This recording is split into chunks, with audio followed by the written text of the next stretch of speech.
მოგესალმებით ძვირფასო ტელემაყურებლებო, მე გახლავართ ანესთეზიოლოგი, რეანიმატოლოგი, ექიმი, ნუტრიციოლოგი ელისაბედ ლიზიკუჭავა. დღეს ჩემი სტუმარი არის არაჩვეულებრივი ქალბატონი მარინა ყიფიანი, ექიმი, ენდოკრინოლოგი, ტექნიკურ მეცნიერებათა დოქტორი მასალათმცოდნეობაში. ძალიან არ უნდოდა რომ ეს მეთქვა, მაგრამ ეს მისი მეორე და არაჩვეულებრივი პროფესია, სადაც ასევე ძალიან პირველი და სადაც ასევე ძალიან წარმატებულია როგორც მედიცინაში და ამიტომ ნამდვილად არ მინდოდა ამის გამოტოვება. ქალბატონი მარინა აუცილებლად უნდა მეთქვა. ჩვენ გახლავართ ზაქარია როჭიკაშვილის გასტროენტეროლოგიურ კლინიკა ესკულაპში. შეგახსენებთ, რომ ჩვენი კლინიკის მისამართია ქალაქ თბილისის უხანცინცაძის 73 ნომერში. ეს 73 ნომერი არის ყოფილი საბურთალოს ქუჩა. იმისათვის, რომ ჩვენთან ექიმთან მოხვდეთ კონსულტაციაზე, აუცილებელია წინასწარი ჩაწერა. ამისათვის შეგახსენებთ კლინიკის ტელეფონის ნომრებს 596 34 50 50 593 30 02 33. ეს არის ტელეკომპანია პეკატივის გადაცემა, საავტორო სამედიცინო გადაცემა ესკულაპი, რომელიც გადის ტრადიციულად 4 შაბათს, ტრადიციულად 20 საათზე. მას განმეორებით ნახავთ მეორე დღეს, ან იმავე კვირის შაბათს ან კვირას, ვიდეო გადაცემის გასვლის მერე აიტვირთება YouTube არხის პეკატივის საავტორო გვერდზე, ვისაც ტელევიზიასთან წვდომა არ აქვს, შეგიძლიათ უყუროთ ამ გადაცემას My Video G-ზე პეკატივის გვერდის live რეჟიმში. მინდა ჩვენ მაყურებელს მოულოცო ერთი ძალიან ღირსშესანიშნავი დღე, ჩვენი გადაცემა გადის დღეს, ბარბარობა დღეს, 17 დეკემბერი. სულიად მართლმადიდებელ სამყაროს მინდა მოულოცო ყველა მართლმადიდებელ ქრისტიანს, ჩვენს მაყურებლებს და ასევე მინდა მოულოცო ძალიან მალე ორ დღეში იქნება 19 დეკემბერი, წმინდა ნიკოლოზის ხსენების დღე, ასევე ძალიან დიდი წმინდანის დღე. და ქალბატონო მარინა, თქვენ მინდა მოგილოცოთ ასევე თქვენი მეუღლის, რომელიც आज გარდაცვლილია ამჟამად, მისი დაბადების დღე. და მინდა რომ ყველას ჩვენს ქვეყანას, ჩვენს მაყურებელს, ყველა მართლმადიდებელ ქრისტიანს უსურო ბედნიერება და წმინდა ბარბარე მაინც განსაკუთრებით პატარებს შეეწევა და მინდა რომ ყველა პატარას და პატარას ოჯახს უსურო ასევე ბედნიერება და ნათელ მომავალში ცხოვრება. დღეს ჩვენ ძალიან საინტერესო გადაცემისთვის შევიკრიბეთ პრობლემა, რომელზეც მე და თქვენ ვისაუბროთ, მე არ ვიტყოდი, რომ მხოლოდ სამედიცინო პრობლემაა. ეს რაღაცა განსაკუთრებით გავრცელებული დაავადებაა, რომელმაც უკვე სოციალური ფარგლებით შეიძინა, ასე ვთქვათ, და შაქრიანი დიაბეტი, რომელზეც დღეს უნდა ვისაუბროთ, გახდა უბრალო სამედიცინო პრობლემიდან რაღაცა ძალიან სერიოზული, ძალიან მნიშვნელოვანი და მე ვიტყვი უკვე სახელმწიფოებიც კი რაღაც მთელ რიგ სტრატეგიებს იმუშავებენ იმისთვის, რომ მათ მოსახლეობაში შეამცირონ აი ამ დაავადების გამოვლინებები და მისი შემდგომი გართულებები, რომლებიც საკმაოდ მძიმე ტვირთად შეიძლება დააწვეს ქვეყანას. დღეს შეგნებულად შევარჩიეთ თქვენთან საუბრის თემად შაქრიანი დიაბეტი. ქალბატონო მარინა, მე მაყურებელთან ვიტოვებ ნებართვას, რომ მარინათი მოგმართოთ როგორც კოლეგას და მინდა რომ აუხსნათ ამ ისე ვთქვათ მარტივი ენით. მე თან გაგავხილებ, რომ ჩვენ ყველანაირი მაყურებელი გვიყენებს, არა მარტო პროფესიონალი ექიმი, არამედ მედიცინასთან საკმაოდ შორსყოფი. ზოგიერთს თავადაც აწუხებს ეს დაავადება, ზოგიერთს ოჯახის წევრი ყავს ამ დაავადებით და მინდა ვისაუბროთ რა არის შაქრიანი დიაბეტი. განუმარტოთ მას, რაც შეიძლება რა თქმა უნდა ის პოპულარულ ენაზე და რაიც გისმით ქალბატონო მარინა, დიდი ყურადღებით. დიდი მადლობა ასეთი საინტერესო წარდგენისთვის, ასეთი კულტურული მოლოცვებისთვის, მეც ვუერთდები მილოცვებს. ესეთი დღესასწაულებია ქართველებისთვის ძალიან მნიშვნელოვანი, ბარბარობაც და ნიკოლოზობაც და მოკლედ წმინდა ნიკოლოზს მოეხდინოს სასწაული და დაგვედებოდეს ყოველივე სიკეთე. ჩვენ ძალიან მადლობა. გჭირდება ახლა დაალოცვა და უფლის მფარველობა ყველა წმინდანი ყოფილიყოს ჩვენთან. რაც შეეხება თემას, შაქრიანი დიაბეტი, ეს იგი ეს თითქოს ესეთი თემა არის, თითქოს ყველამ ვიცით რა არის შაქრიანი დიაბეტი. ძალიან გავრცელებული, ვიღაცის ახლობას აუცილებლად აქვს თუ არა პირადად და ყველას რაღაცა უამრავი მასალა დაგროვილი ამის ირგვლივ, როგორც ლიტერატურაში, როგორც მედიცინაში, ასევე ხალხში. იმიტომ რომ ძალიან გავრცელებული დაავადებაა, ეს ყოველ მე-12-ს დაახლოებით მსოფლიოში აქვს დიაბეტი. და თითქოს ადამიანები შეჩვეულები არიან შაქრიანი დიაბეტი, მაგრამ თუ ადამიანი გებულობს, რომ მას შაქრიანი დიაბეტი დაუდგინდა, უცბად იბნევა და ანუ იმასაც აცნობიერებენ, რომ ეს ძალიან სახიფათო დაავადებაა. მე ვიტყოდი მზაკვარი დაავადება, იმიტომ რომ მე თვითონ როგორც ექიმა რამდენიმე მიმართულებით მზაკვარ დაავადებათა ნუსხა მაქვს ჩემთვის გაკეთებული და ერთ-ერთი არის დიაბეტი.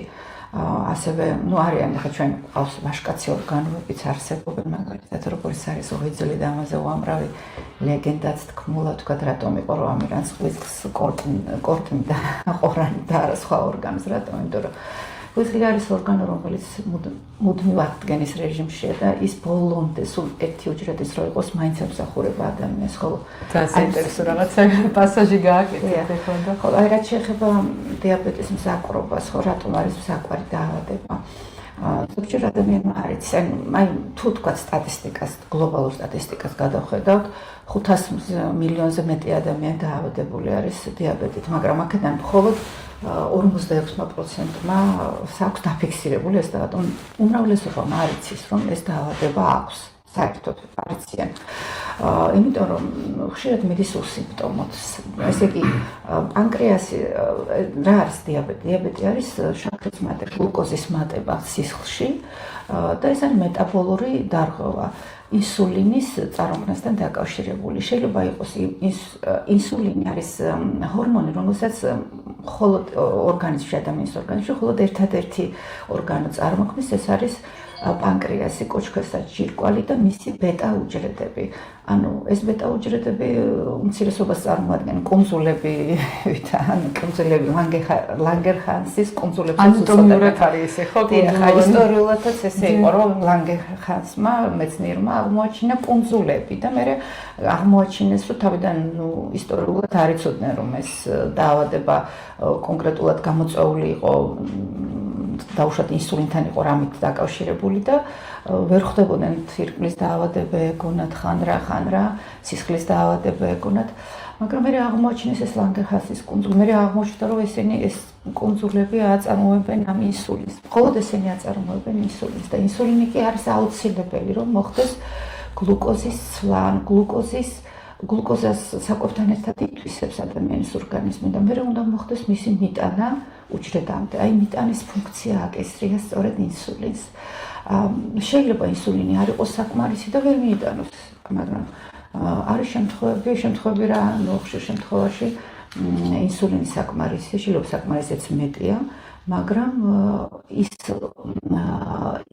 უჯრედები, რომლებიც დაღებულობდნენ ინსულინისგან, აი ამ ტრანსპორტირების შედეგად მიიღონ გლუკოზა, ვერ ახერხებენ, ვერ ცნობენ ინსულინს, ანუ ინსულინის ამოცნობა არ ხდება მისი მიღება. და აქედან გამომდინარე სისხლში შეიძლება ერთდროულად ინსულინიც დაგროვდეს და გლუკოზაც. ამას ინსულინური რეზისტენტობა ეწოდება.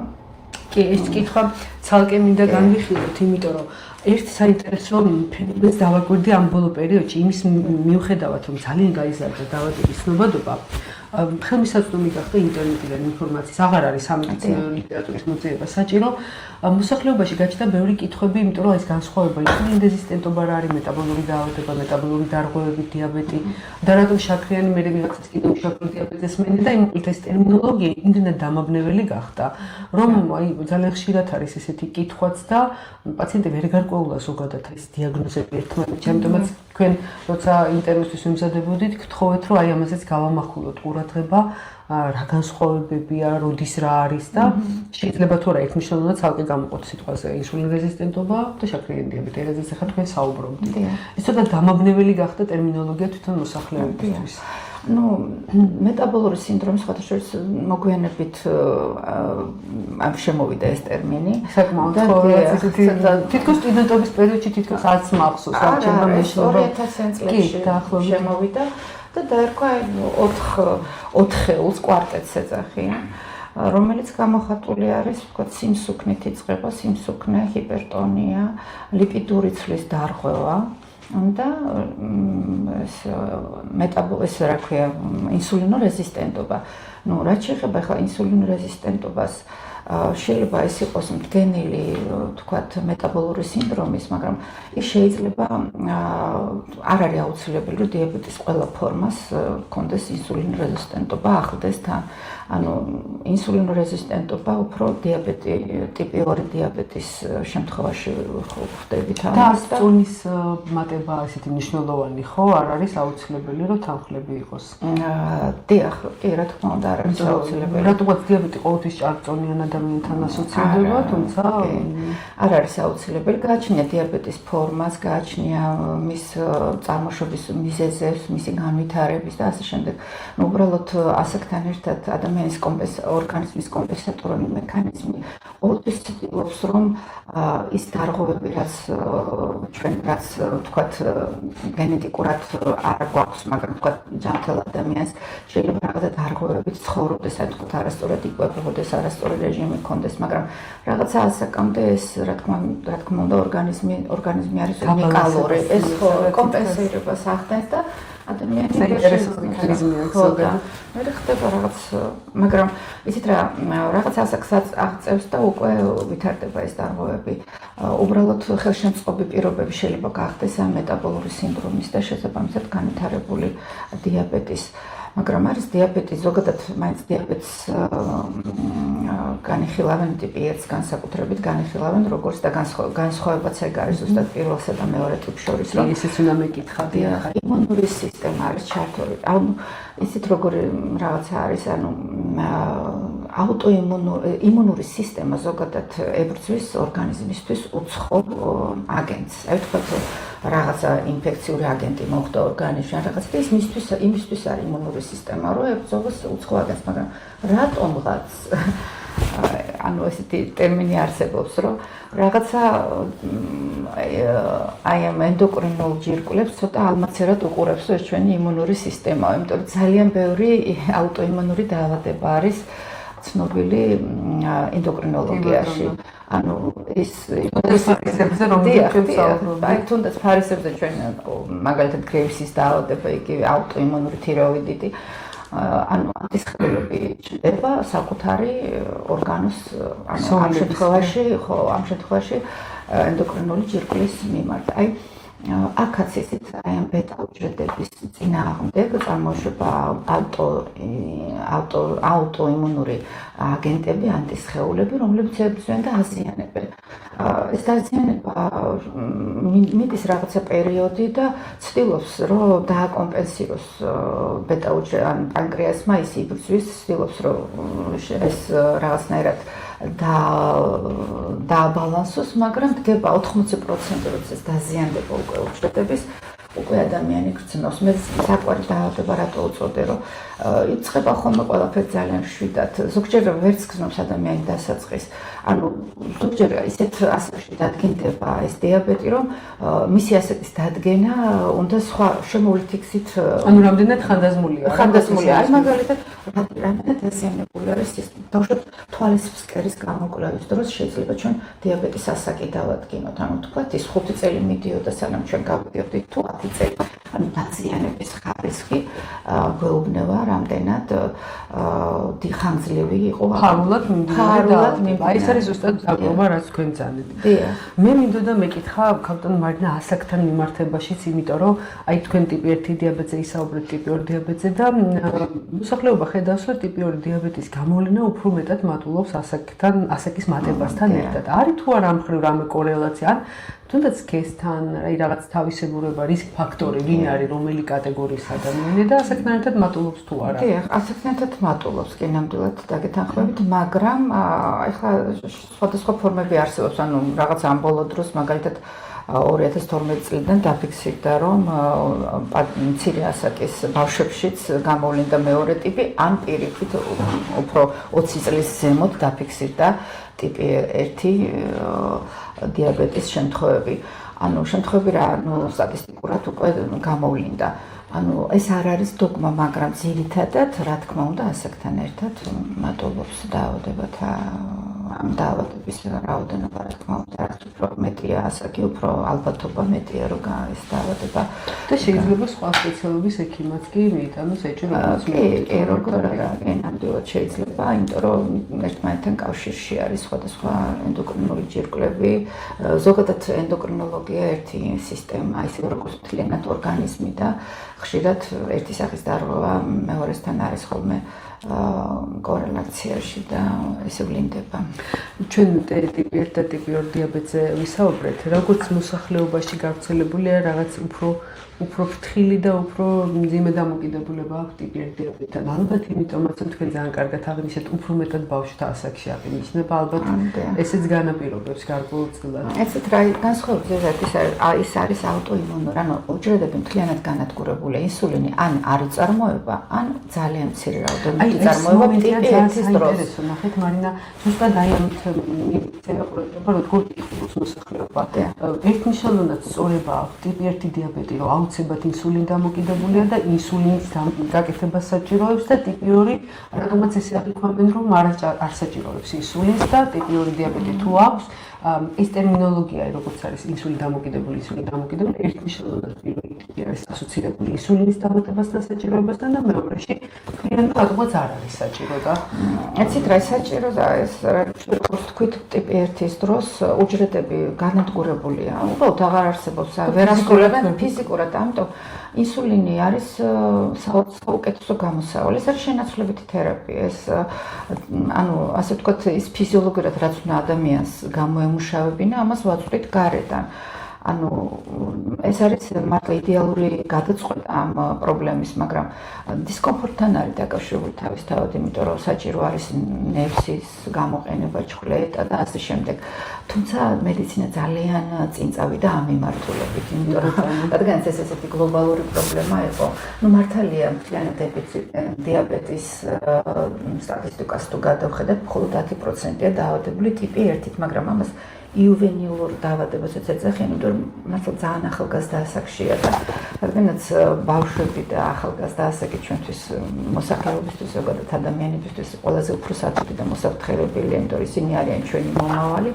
ამიტომ ის ძალიან მნიშვნელოვანი პრობლემად ჩაითვალა და ამ მიმართულებით ძალიან წინ წავიდა მედიცინა. კერძოდ, გამოგონილი არის კალმები კარტრიჯით, რომელიც აადვილებს თუნდაც ინდივიდუალური მოხმარების გლუკომეტრი. მე ვფიქრობ, რომ ძალიან კომფორტულია პაციენტი ის პერიოდს თუ გავხსენებთ, იმ პერიოდს თუ საერთოდ არ იყო ხელმისაწვდომი და ლაბორატორიაში მიდიოდა თან საკმაოდ მოსახერხებელი წვერი აქვს, ბევრად უფრო უმკინებლად. ეხლა თუ გვისმენთ პაციენტები აქვს ეს დიაგნოზი, შეგვიძლია ვთქვა, რომ ენდოკრინოლოგიამ ძალიან დიდი ნახტომი გააკეთა. კი, ძალიან. თუნდაც ის რაღაც ნელი გამოთავისუფლების პრეპარატები, რომლებიც დროთა განხორციელებლად, არ ვიცი, ენდოკრინოლოგია ვფიქრობ, რომ დიაბეტთან ყველაზე ერთ-ერთი ყველაზე დიდი წარმატებით კი, ნამდვილად ასეა, იცით რა, თქვენ წარმოიდგინეთ, ახლა ამის წინ ძალიან გახმაურებული ამბავი იყო, მშობლები გაიფიცნენ, რომ სამინისტროს, ჩვენ სამინისტროს თხოვდნენ, რომ ეს რაღაც მონიტორინგის სისტემებიო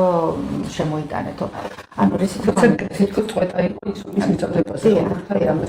არა, ინსულინის მიწოდებაზე არა, კონკრეტულად იყო წვეტა იმ აპარატის მიწოდებაზე, რომელიც ასეთი კომფორტულია ბავშვებისთვის, კერძოდ აი არის ესეთი ტუმბო, რომელიც მაგრდება, ისეთ რა, ამ ტუმბოს გააჩნია კათეტერით გავენ ხოლმე და ის თუ ჭკვიანი ხელსაწყოა ის და შეუძლია რომ განსაზღვროს რამდენია შაქარი და ვთქვათ შესაბამისად გადაისროლოს ის რაოდენობა. უბრალოდ ეს დიახ, აპები არსებობს, ჩვეულებრივად შეგიძლია მშობელმა ან თვითონ იმ ადამიანმა აკონტროლოს ხელსაწყოთი თქვათ რამდენია და ნახოს მონიტორზე რამდენი ჭირდება ინსულინი, რამდენის გადასროლა საჭირო, რამდენი თუ ის თუ შაქარი თქვათ დაეცა სიცოცხლისთვის სახიფათო გართულება საერთოდ არის ჰიპოგლიკემია. იმიტომ რომ შეიძლება ეს სიცოცხლესთან შეუთავსებელი აღმოჩნდეს იმდენად დაეცეს შაქარი. რაც შეეხება მაღალ ციფრებს, ახლა სიცოცხლისთვის შეუთავსებელი არის 600 და მეტი შაქარი, რომელიც ასე კომაში შეიძლება. მაგრამ დიაბეტის ახასიათებელი გართულებები, მაგრამ ის რომ აი წამიერად მაღალმა შაქარმა თქვა თუ კომაში არ ჩააგდო და მართლა ჰიპეროსმოლარული კომა არ გამვითარდა, სხვა შემთხვევაში უფრო საფრთხო ჰიპოგლიკემია, იმიტომ რომ არის ხოლმე შემთხვევები, რომ ადამიანი გაიგეთებს ინსულინს და შემდეგ 15 წუთში თქვა თუ გააჩნია როგორ მოქმედებს, არის მოკლე მოქმედების, სწრაფი მოქმედების გახანგრძლივებული და ასე შემდეგ და მათ აქვს თავისი ჩვენება, ანუ რამდენ ხანში უნდა მიიღოს საკვები. არის ესეთი სწრაფი მოქმედების ინსულინები, რომლებიც თხოვლობენ 15 წუთში უნდა მიიღოს, ანუ ნახევარ საათში უნდა საკვები.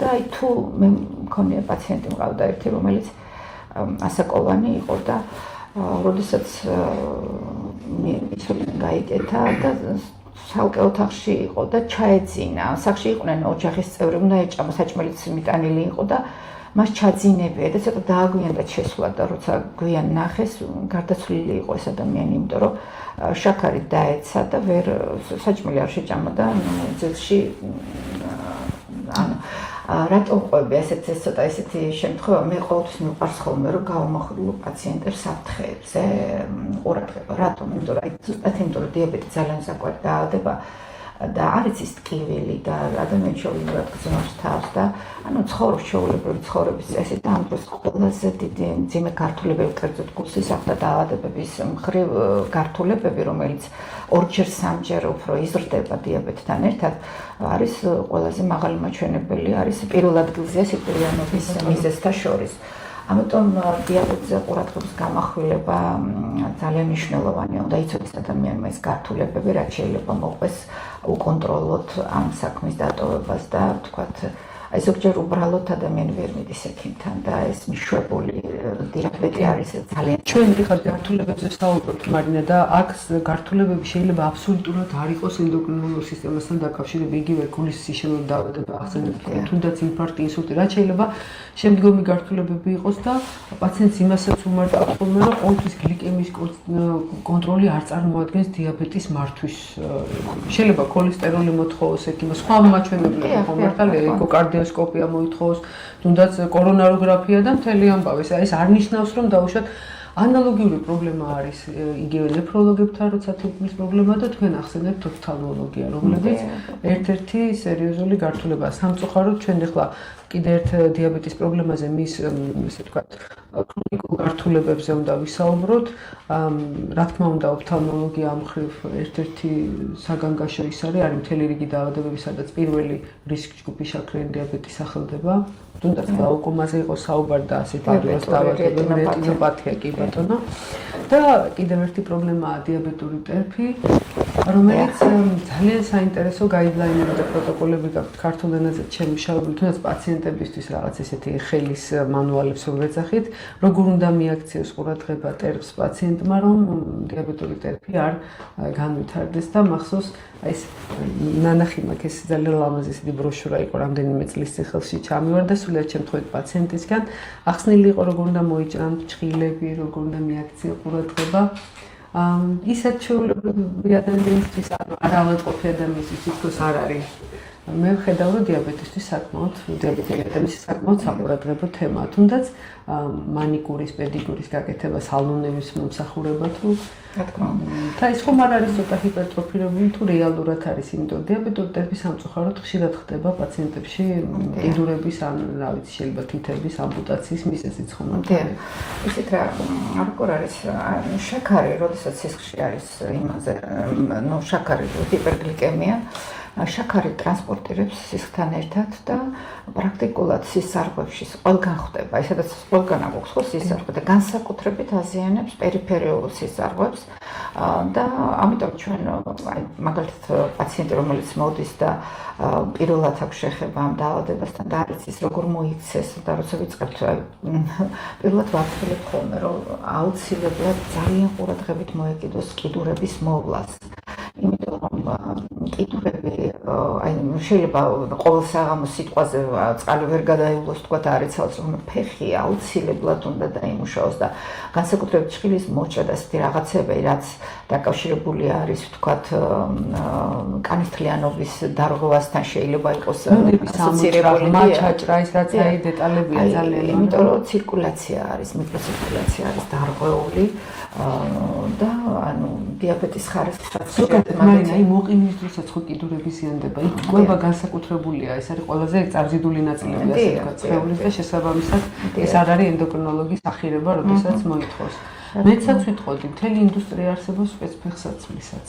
რომელიც დიაბეტურ ტერფზე არის მორგებული და ადამიანის ვისაც დიაბეტი აქვს კომფორტული, ძალიან ისეთი ლამაზი და ძალიან პრაქტიკული ფეხსაცმელებია. სხვათა შორის მე ვნახე იქ გუსლიანი მოდელებიც, რა ძალიან ამიგვია.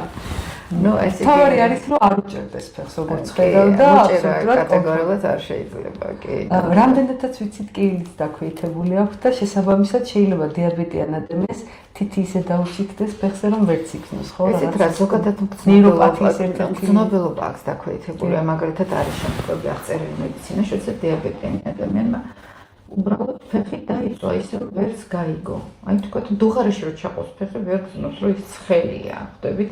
ამიტომ მას ყოველთვის ჭირდება ამ შემთხვევაში არის სიგნალი დაზიანების ხო მართალია როგორც ყოველთვის და ალბათ გარკვეულწილად მიანიშნებდა ასეთ ადამიანს და ის დახედავდა და მიხვდებოდა რომ იქ პრობლემაა.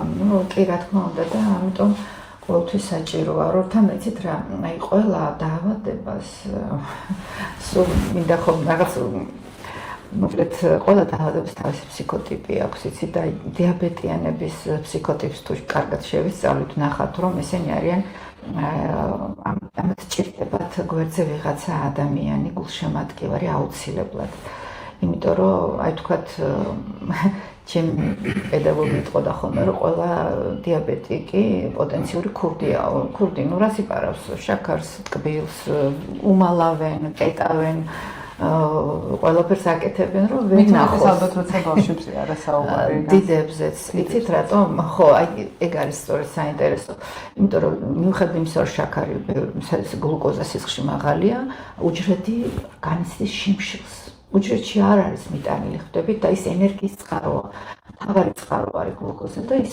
ენერგიას უჯრედი განიცდის შიმშილს უჯრედს ჭირდება და ამიტომ მოთხოვნილება არის ავადმყოფური მოთხოვნილება ჩვეულებრივი მოთხოვნილება კი არ არის ტკბილზე ავადმყოფური მოთხოვნილება და არის ისიც თემაა ეხლა რაზეც თქვენ საუბრობთ, რასაც ექიმები გაურბიან. ანუ ავადმყოფობის ფსიქოტიპი, მე ვფიქრობ, აი ძალიან საინტერესოა რომ ამაზე დაიწყოთ საუბარი, ამოსავალი წერტილია მკურნალობის. თუ პაციენტი გაითავისებს, ეხლა იმას ასეც თქვენ საუბრობთ, რომ მისთვის მთავარი არის, ნუ ოჯახმაც უნდა იცოდეს, რომ ესეთ ადამიანთან თანადგომა აუცილებელი და მაცივარი არ უნდა იყოს სავსე ტკბილებულით, რომ გარკვეული წტუნება არ ქონდეთ, ხო მართალია და ალბათ სუფრაზეც უნდა მოვერიდოთ.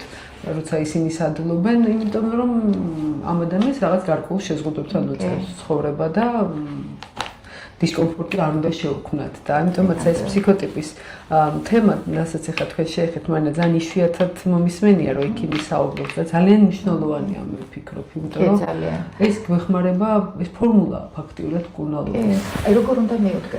მე სულ ვამბობ ხოლმე, როდესაც პაციენტი შემოდის არსებობს დაავადება, ჩვენ ასე ვუყურებთ, რომ არის დაავადება და არის ადამიანი, რომელსაც შეეყარა ეს დაავადება და ჩვენ უნდა დავამარცხოთ ეს, მაგრამ თუ პაციენტი ჩემ მხარეს არ დადგა და თუ ჩვენ არ გავერთიანდით, ჩვენ ვერ დავამარცხებთ.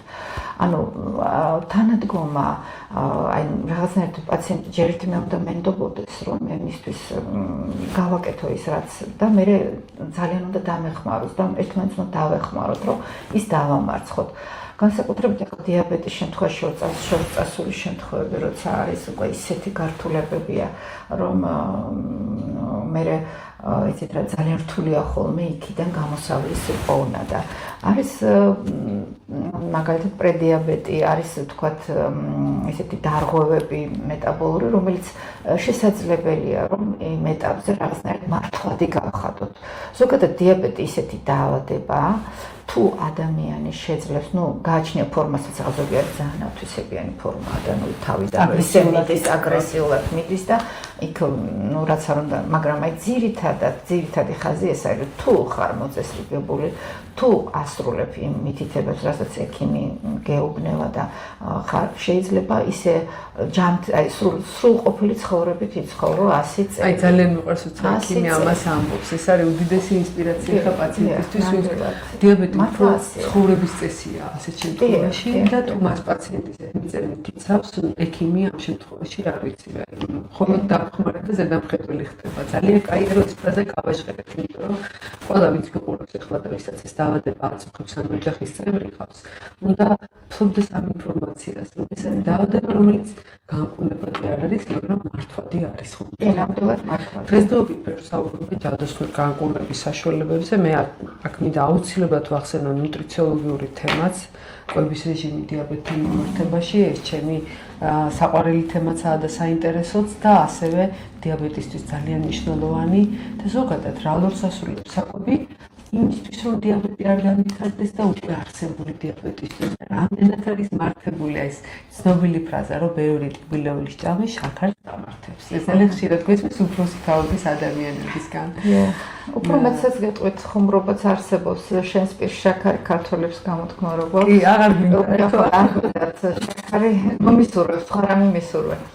ანუ რაზეა ლაპარაკი, რომ ესეთ ტკბილზე არა მარტო, ანუ რეჟიმი, ესეთ გადამწყვეტი არის, ну, რა თქმა უნდა, ადვილად შეთვისებადი ნახშირწყლები, თქვათ ტრანსხიმები და ასე შემდეგ რა არის ესეთი ფაქტორები, კვების ესეთი პროდუქტები, რომელიც პირდაპირ ეხმარება, რომ ეს მოხდეს განვითარდეს, მაგრამ აი ცხოვრების რეჟიმსაც აქვს გადამწყვეტი მნიშვნელობა. ხო, ალკოჰოლი კიდევ, ну, ალკოჰოლი ძალიან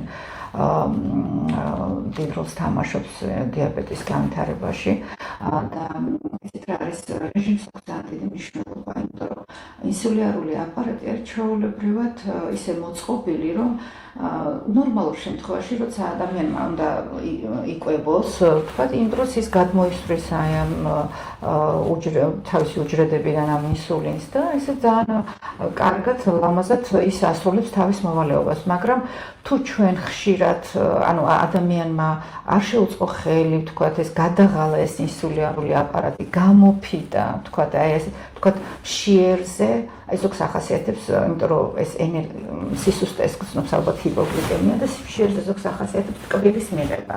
აი თქვათ, ყოველთვის მეც მეყვარს. ცოდვა გამხელილი სჯობს, იმიტომ რომ სარგებლობ იმითი, რომ თქვათ ამ ხრივ არ მაქვს პრობლემა და აი შოკოლადი მაგალითად მშიერზე, ხო? ნუ აი არაფერი შოკოლადის სიტყვის გარდა კიდე სხვა ნარკოტიკები და ნუ ეგ კიდე სხვა თემაა და მაგათაც შევიკრიბოთ შოკოლადის მოყვარულები და ვისაუბროთ. სხვადასხვა ძალიან ინტელექტუალური კასტა ხართ, მინდა გითხრათ, იმიტომ რომ ეს ერთნიშნულობა დადგენილია უკვე.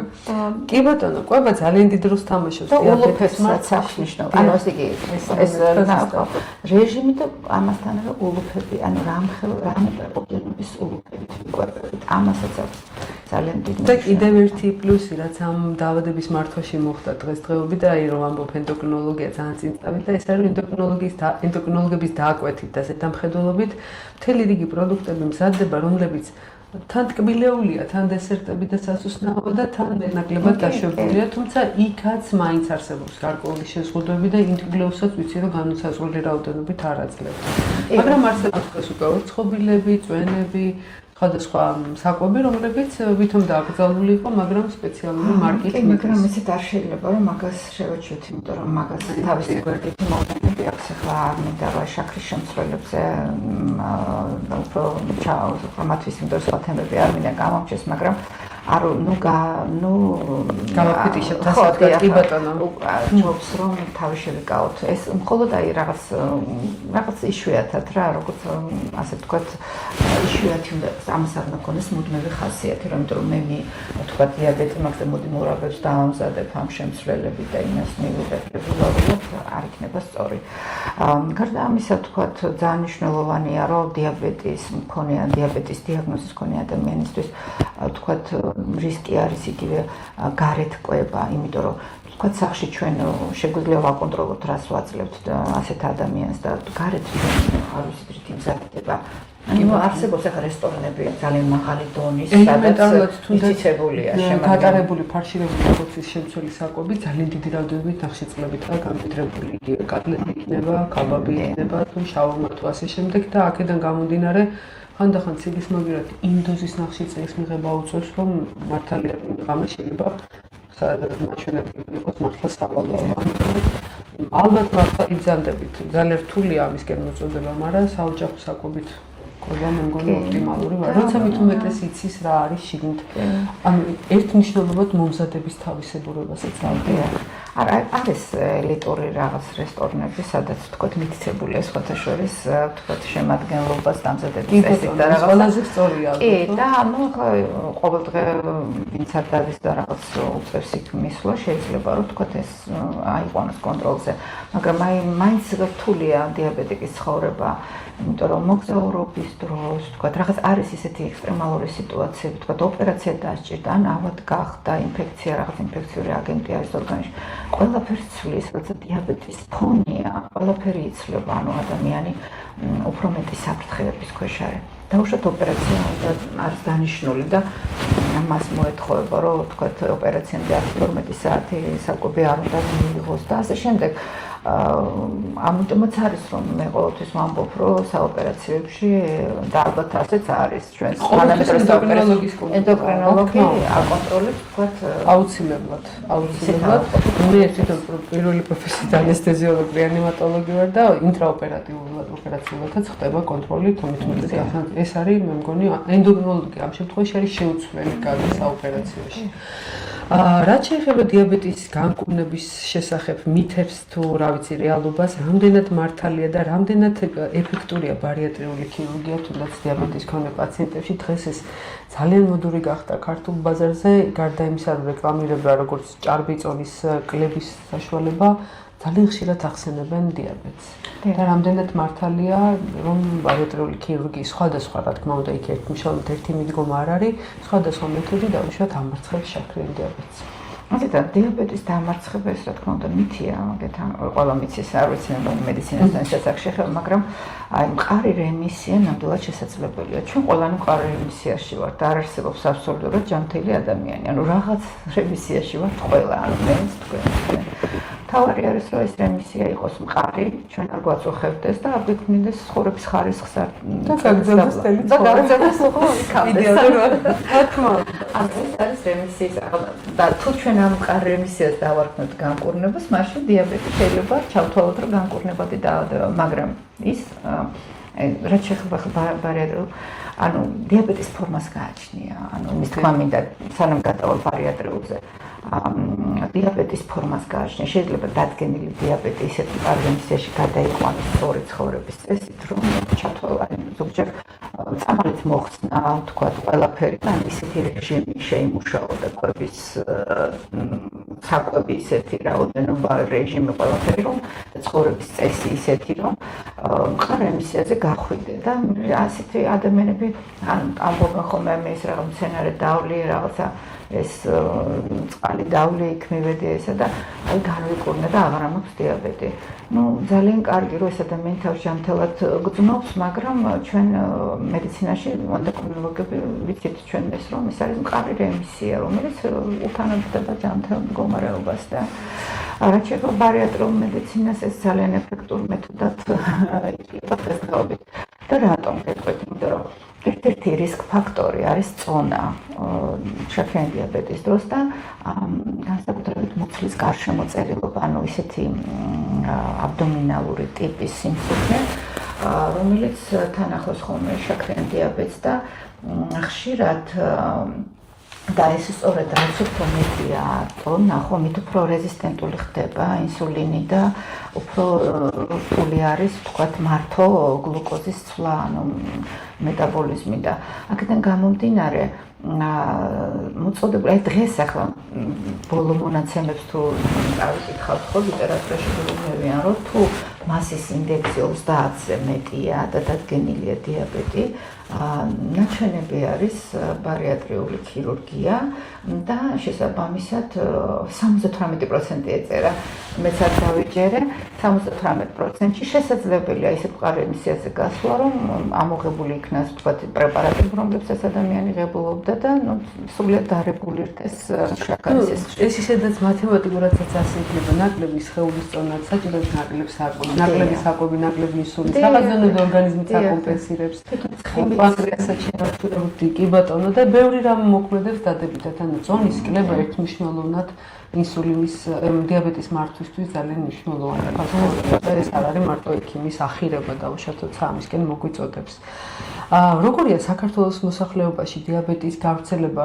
ჩვენ ცოტა ცუდად ვართ სტატისტიკურ მონაცემებთან, როგორც გადავხედე, ინფორმაციათან განახლებადი არ არის ყოველთვის და მე 20 წლის მონაცემები მოვიყოლე 20. წარმოგიდგენთ დიაბეტის 20 წლის მონაცემები ხო საკმაოდ მაინც დიახ და იქ იყო რომ რაღაც 95,000 ადამიანი არის დაფიქსირებული და დიაგნოსტირებული ვითხარით რამდენია კიდევ ამის იქეთ ნუ 100,000-ზე რაღაც 3,000 ადამიანამდე გამოდიოდა საშუალოდ მაგრამ ძალიან ბევრი თქვენ რომელიც უბრალოდ არ არის დიაგნოზირებული და აქედან გამომდინარე კიდევ ერთი საინტერესო ფაქტორი, რომელსაც მინდა ვისაუბრო, ეს არის გენეტიკის როლი სპეციალურად ცოტა ბოლოსკენ შემოვიტოვე, იმიტომ რომ ძალიან ხშირად ოჯახებში მომისმენია პაციენტისგან, ზოგიერთი ძალიან მძიმედ განიცდის ამას, ზედმეტათაც ჰიპერტროფირებულად, რაც მოლოდინის რეჟიმი აქვს ვაი რადგან დედას ჰქონდა, მამას ჰქონდა დაუშვათ. და რამდენად სწორია არსებობს სწორი გენეტიკური დამოუკიდებლობა ტიპი 1-თან, ტიპი 2-თან.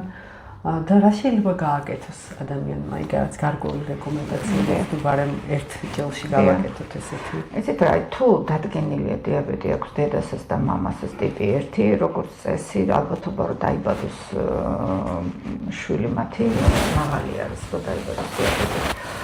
ესეთ რა თვითონ რეგულობენ ხოლმე გადაწყვეტილებას, წყვილი თვითონ წყვეტს. რამდენად მარტო ცხოვრება ვთქვათ აი ამ დიაბეტთან ერთად დიდი დისკომფორტი აქედან გამომდინარე ის წყვეტს რომ რამდენად იფიქროს საერთოდ როდესაც მეუღლეები ორივე არიან მე ყოლი ეგეთი მეუღლეები ცოლქმარი ტიპი 1-ით რომლებმაც უბრალოდ ბავშვი არ გააჩინეს ასეთი გადაწყვეტილება მიიღეს ну, შეუძლია სხვა ბავშვი გაზარდან. რაღაც ცოტა ესე უნდა მიუდგეთ ცხოვრებას, იმიტომ რომ ჩვენ რატომღაც როცა ვიწყებთ ცხოვრებას, რა სანამ ახალგაზრდები ვართ, ყველაფერი რაღაც ისე იდეალურ და რაღაც სხვა ფერებში ვხედავთ, მაგრამ მე გადავწყვეტებით, რომ ცხოვრებაში რაღაცებთან თანაცხოვრება უნდა ვიცოდეთ, უნდა მივიღოთ ისეთი, როგორიც არის და უნდა ვიყოთ ამისთვის მადლიერი, იმიტომ რომ ეს არის ცხოვრება, რა ნამდვილი ცხოვრება ასეთი არ არის იდეალური ნამდვილი ცხოვრება. რაც შეეხება გენეტიკას, კი გენეტიკის როლი არის ისე როგორც ყველა დაავადებაში, თუმცა ტიპი 2-შიც აქვს. ანუ უბრალოდ ორგანიზმის მიდრეკილება არსებობს, განწყობა არსებობს, მაგრამ თუ არ იქნება ხელშემწყობი პირობები, ალბათობა რომ განვითარდეს დიაბეტი, ყოველ შემთხვევაში ადრეულ ასაკში გამორიცხულია და ასაკთან ერთადაც გამოურიცხავ თუ ადამიანი ამას ბოლომდე იაზრებს და თუ ის მზად არის რომ თქვათ რაღაცა გარკვეული გადახვევები რაც იწევს დიაბეტს თქვათ დათმოს და ეს რეჟიმი ცხოვრების ესე ანუ ყოფილი ადამიანი რომელსაც 100 წელს გადაცილებული და უთქვამს რომ მე დიაბეტი არ მქონოდა ამდენხანს ვერ ვიცოცხლებდი ანუ მას დიაბეტმა ასწავლა ცხოვრებასთან ამ დაავადებასთან ერთად თანაცხოვრება ისეთ დონეზე რომ მან ეს საინტერესოა დიაბეტის რეჟიმის დაცვა მეტაბოლიკურ ჯანსაღყვებას გულისხმობს. ეს გულისხმობს ჯანსაღი ცხოვრებისურად ხდება, იმიტომ რომ ფიზიკურ აქტივობას ურჩევ, თქვენ ჰიგიენის ესეზე ლაპარაკობთ, ზონის მოწესრიგება, ყველაფერი. ანუ ეს გარკვეულწილად ჯანსაღი ცხოვრების საწყისებთან დაბრუნებაც არის, ხო? სიგარეტს ანებებინებ თავს, ალკოჰოლს ანებებინებ თავს, სიგარეტი ერთ-ერთი ცუდია ასევე. დიახ, ისეთ რა, როდესაც ადამიანი ალკოჰოლს იღებს, ხოთაშორის შაქრის დონე ეცემა. მაგრამ ეს ხომ არის ძალიან დროებითი. კი ბატონო, რატომ არის რომ ჰიპოგლიკემიის განვითარების ერთ-ერთი ხომ იმათ ითვლება რისკ ფაქტორად, სხვადასხვა თამადებს, იმიტომაც აქვს ხანდახან დიდი დაკვირვები ხართ რა თამადები ბევრს როს ვამენ. იქ საჭმელსაც ძალიან მაგრამ თუ არსებობს ესეთი ადამიანი რომელიც სვავს და საჭმელს არ აყოლებს, არის საფრთხე რომ მას ჰიპოგლიკემია გამოვითარდეს. ანუ ჯობს რომ არ დაიძინოს იმან ან გვერდზე დაუშვეს ვიღაცა და ძალიან აჭამოს ან რაღაცა რომ შეიძლება ისე დაეცეს შაქარი. განსაკუთრებით დიაბეტიკი მედი არ დალის ახლა ამდენს და მას ეცოდინება თავისი ექიმისგან. ეს სათქმელი იყო, იმიტომ რომ ქართული მithumetes ახალი წლები ახლოვდება და ქართველიერი ხასიათდება ძალიან მართლმოყარებებით და ხული სუფრით და ამიტომაც თამადის ინსტიტუტიდან. თუმცა ჩვენები მე ვფიქრობ, რომ მაინც ნაკლებად მიდიან ისეთ ცუთრობამდე, ხო, როგორც სხვა ერებშია და ეს იმედად მინდა დავიტოვო.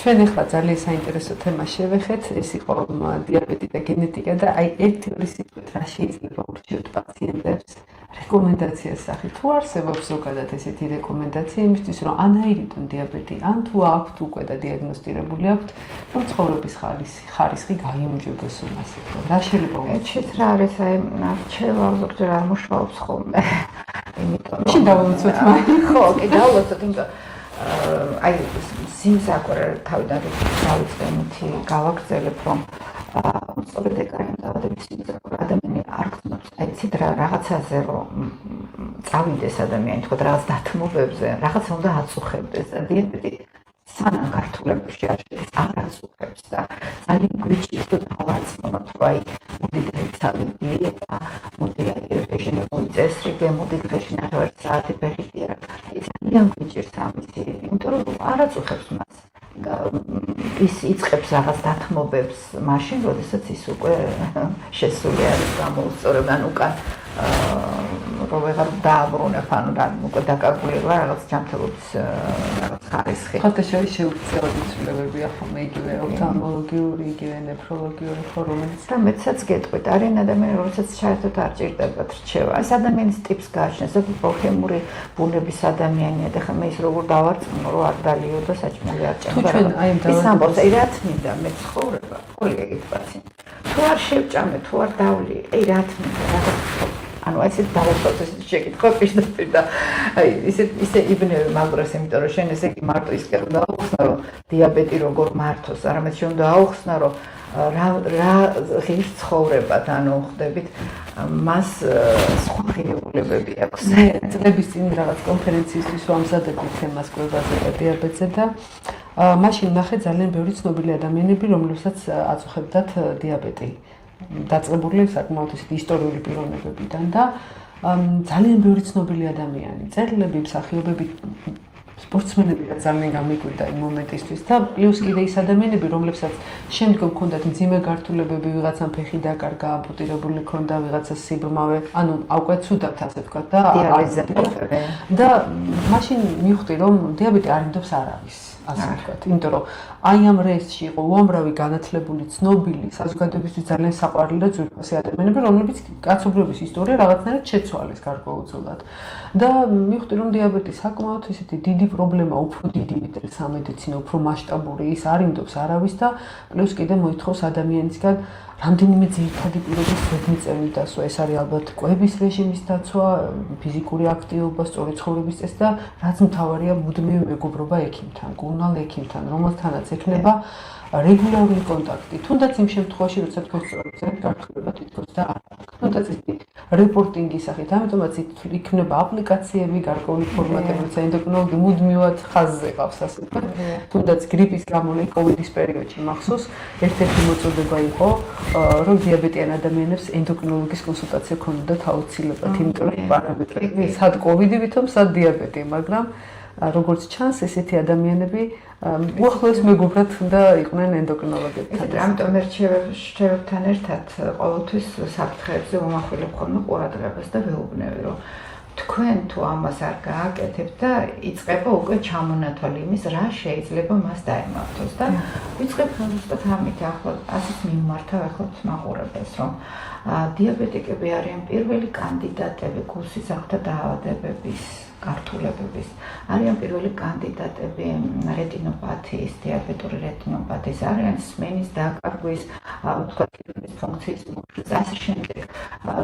პირველი კანდიდატები, ამიტომ ძალიან მნიშვნელოვანია, რომ ეს კონდეთ გააზრებული და ის, რომ ვთქვათ, დღევანდელ დღეს რაღაცა პატარა სიამოვნებებზე და ვთქვათ, პატარა მათ არასწორი ცხოვრების რეჟიმზე უარის თქმა უწევთ, ეს მხოლოდ მათ სასიკეთოდ კეთდება, იმიტომ რომ ცხოვრების მარტო ხანგრძლივობა არ არის, ჯერჯერობით ხანგრძლივობასაც ამოკლებს, მაგრამ ხარისხსაც გვაქვს მნიშვნელობა, იმიტომ რომ დგება მომენტი, რომ ხარისხი მკვეთრად უარესდება, იმიტომ რომ ადამიანი კიდურს კარგავს, იმიტომ რომ ადამიანი დიალიზზე დამოკიდებული ხდება და ასე შემდეგ ბრმავდება და რა ვიცი, ნუ მოკლედ ურთულესი და უმზავრესი დაავადება. ამიტომ ჩემი რჩევები ყოველთვის არის ისეთი, რომ თუ გინდა რომ ხანგრძლივად და ხარისხენად იცხოვრო, დიაბეტი აი რამდენადაც საყვარელი, იმდენადაც ის შეიძლება ჩაითვალოს, რომ ხშირ შემთხვევაში მართვადია და ეს არჩევანი უნდა გააკეთოს პაციენტმა, რამდენად მას უღირს, რომ ეს რაღაც დათმობების ხარჯზე იცხოვროს ხარისხიანად და ხანგრძლივად. ძალიან კარგი ფრაზით ვამთავრებთ გადაცემას, იმიტომ რომ პაციენტისთვის ეს მოწოდება და რეკომენდაციაზე მეტი იყო. მეგონი ცხოვრების ასე ვთქვათ მოტოა, რაღაც ერთგვარი სლოგანი, რომელიც უნდა გაუძღვეს მთლიანად. დიდი მადლობა მინდა გითხრათ, მარინა.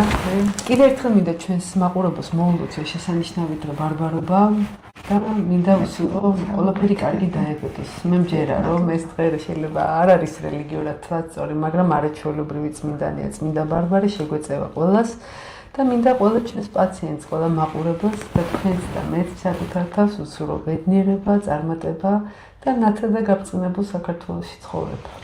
კი, ნამდვილად მე მართლა მჯერა, უბრალოდ მჯერა, რომ რაღაც წილხვედრი, არ ვიცი, ღვთისმშობელი მართლა მფარველობს საქართველოს, იმიტომ რომ ის ისტორია, რომელითაც ჩვენ მოვდივართ დღემდე, არის რაღაც განსაკუთრებული. ალბათ, რა ვიცი, აი, რამდენჯერ დავეცით და ავწევით, რამდენჯერ და ყველაფერი გადავიერდა. მე მჯერა, რომ ყველა სირთულე რაც აქვს ჩვენს ხალხს და ჩვენს ქვეყანას აუცილებლად აძლეული იქნება და აი ყველამ ჩვენ თავში უნდა მოვძებნოთ ძალა, რომ ამ მხარეს დავდგეთ. მართლა ესე მოქნება, ჩვენ ვერავინ ვერ დაგვამოწევს. დიდი მადლობა, ჩემო კარგო, დიდი მადლობა. მე იმეც ვიტყოდ კიდე შემდეგი საინტერესო გადაცემისთვის. მადლობა, ჯანმრთელობას გისურვებთ.